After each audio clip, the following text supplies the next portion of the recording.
stuff that's been going on in Williamston I wanted to catch up with you about. Let's first start with the park and the new playground and how that's been going. Yep. So as you are aware, in December we opened up the park. The new playground equipment there is state-of-the-art stuff, huge playground equipment, fenced-in area. We got fencing around the toddler playground as well as the... It's accessible too? It's handicap accessible. It's very inclusive for everybody, even those with disabilities. So you see it packed out all the time. These school buses, now that school's back in session, about any day you'll see 4 or 5 school buses from districts, whether it be Spartanburg or Greenville or local districts like Anderson 1. You'll see them there almost every day. And even during cold weather, the park is getting a ton of use. I can't imagine what it's going to look like this spring. So we're super excited about that. It's been a great addition. We hope to see, and we already are seeing, hospitality tax increase as a result of it. You know, those folks that come down and take their kids to play, they're going to go to McDonald's, they're going to go to Burger King, they're going to, frequent our local business, which is great for our local economy. That playground, while it's an expensive playground, I think it'll pay back dividends over the life of that equipment and economic development for the town. Pickleball tournaments going on. We've had, this past weekend, we actually had the Anderson Radio Club, the guys that do ham radios, which it was very unique. I went out there and visited with those guys, and it's amazing what they can do. And they were telling me the capabilities they had and how useful they are in a natural disaster, such as particularly Western North Carolina, when they essentially had all communications, internet, all that stuff. It was just wiped out, completely gone. And those guys were able to go up there, set up command centers, and be able to communicate and send communications back to areas that have been cut off from the outside world. So they have a tremendous benefit, and they're going to start coming. They said this is the perfect site. They were able to interact with kids, with parents this weekend. So we're still looking at some more upgrades. Stay tuned, some things to come. We got our gazebo finished up over by Bojangles in the Pocket Park. That's going to be a nice little eating area, and kind of a focal point as you come into town. You see that gazebo that's modeled and designed after the original gazebo currently that's over the spring. That thing dates back to the 1800s. So very nice, architecturally pleasing, and functional space that, if you go to Bojangles and grab a biscuit, you can sit out there and enjoy in that gazebo. So that went up. We've got a lot of events this coming up. If you want me to, I can go over at least the ones that cover the spring. In February, the 15th, we have Envision Williamston. We'll have bingo here at Town Hall. That's always a lot of fun. In March the 18th, we have an Envision Williamston Spring Pastors Breakfast. We invite all the local pastors to come in and figure out, what kind of collaboration we can do to help our community with them and get feedback from them. That's always an exciting event. March 22nd, we have the Junk in Your Trunk yard sale, which will be out front. That's always tremendously popular. It'll be over there in the Mineral Spring Park. We assign spaces. Folks come out and line up, and you can get some pretty good deals out there as well. April the 12th, we have the Envision Williamston Pictures with the Easter Bunny from 12 to 2, and then we have the Rock the Springs concert that evening from 6 to 9, and then we have the Working on Williamston Town Cleanup Day. That's where the community gets together, and we do things like pick up trash, mulch flower beds, and get things spruced up for the spring and summertime. In May, the 22nd and 23rd, we have the Springwater Festival. Here's the kicker. This is important.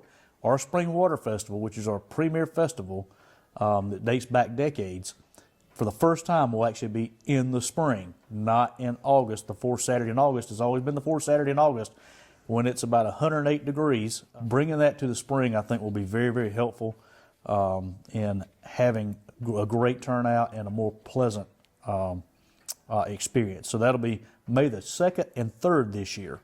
And also on the 3rd, we have the Cinco de Mayo event and concert. We usually have a piñata and all sorts of Latin music, stuff like that going on in the park as well. And then on the 16th, we have our Masonic Lodge annual Pig in the Park and then a Pig in the Park concert on the 16th, and then Pig in the Park actually happens on the 17th.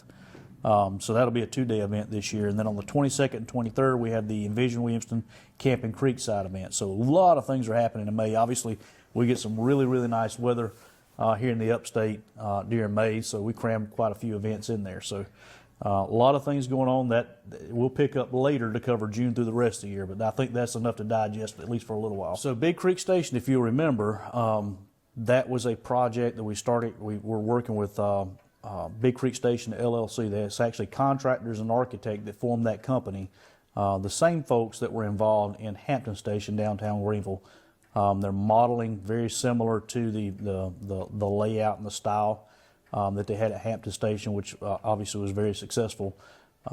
They're bringing a like style of space called Big Creek Station. It takes advantage of our old water plant. That was decommissioned in the early 2000s, and so it sat vacant. It was a problem with vandalism, and all sorts of issues that we had.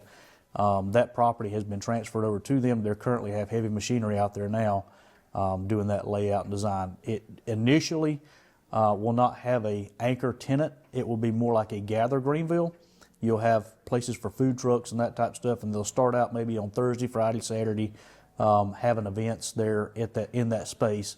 It's a very unique space. If you haven't been out there, there's some unique features that will, I think, attract a lot of people. The reason we chose Big Creek Station, one of the primary reasons, it's not that hard to bring something that's not unique. Their vision is to bring uniqueness to Williamston, and I think that's what, a lot of folks, when you go out to eat, these days you spend quite a bit of money to go out to eat, but more often than not, you go for the experience, and those are things that I think that our community and those who visit will be super excited about, is that experience. And it'll be a very, very unique experience. You'll have disc golf, going out there, the dog park right close by, so you bring your dog.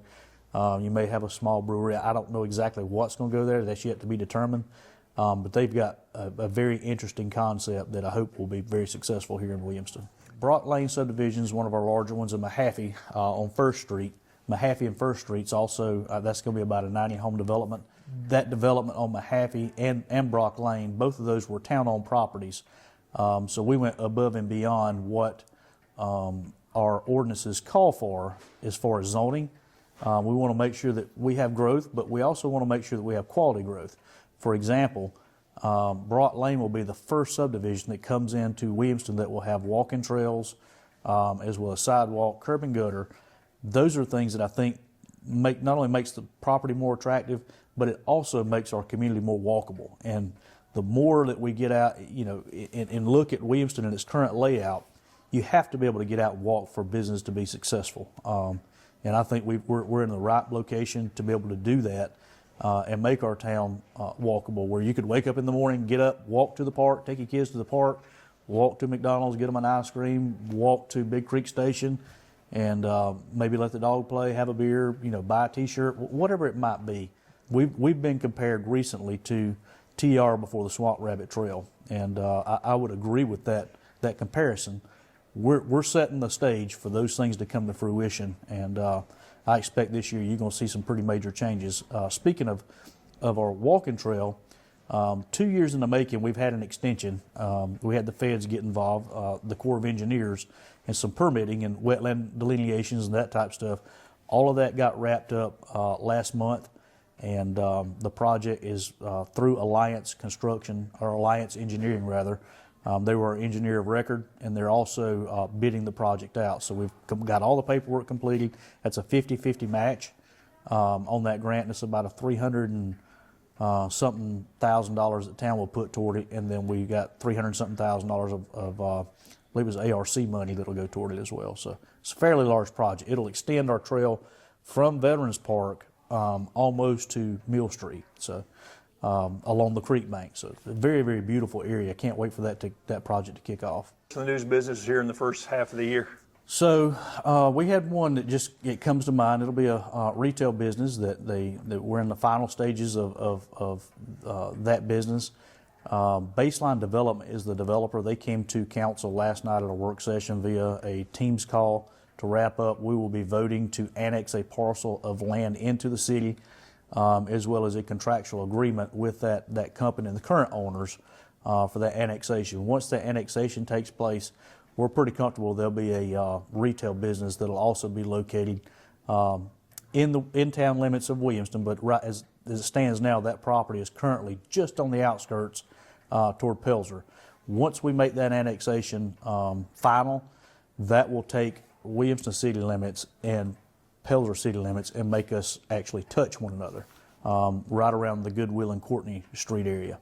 So we're looking forward to that. It'll be a great business, I think, that will offer some things maybe that are not quite available to us at the present moment that we have to drive to Anderson or Greenville to get. So we're excited about that business, and there's no shortage of businesses that are wanting to come to Williamston, but a lot of things have to come into play to make that happen. Number one, they've got to have a parcel that's developable and meets their criteria to come. And I'm proud to say that we get those phone calls every single day asking, hey, do you know of a parcel that we can develop to put in X, Y, Z? There's also a ice cream shop, and I apologize, the name escapes me. It's a very unique ice cream shop that's currently, I believe, around Central or Walhalla. That's slated to come on Anderson Drive over by the BP station in Hardee's this spring, I believe it is. That's not something that went through this office. It was just something that the owner of that ice cream shop reached out to whoever owned that property, and they struck a deal up. Next thing you know, we got this ice cream shop coming, so we're super excited about that too.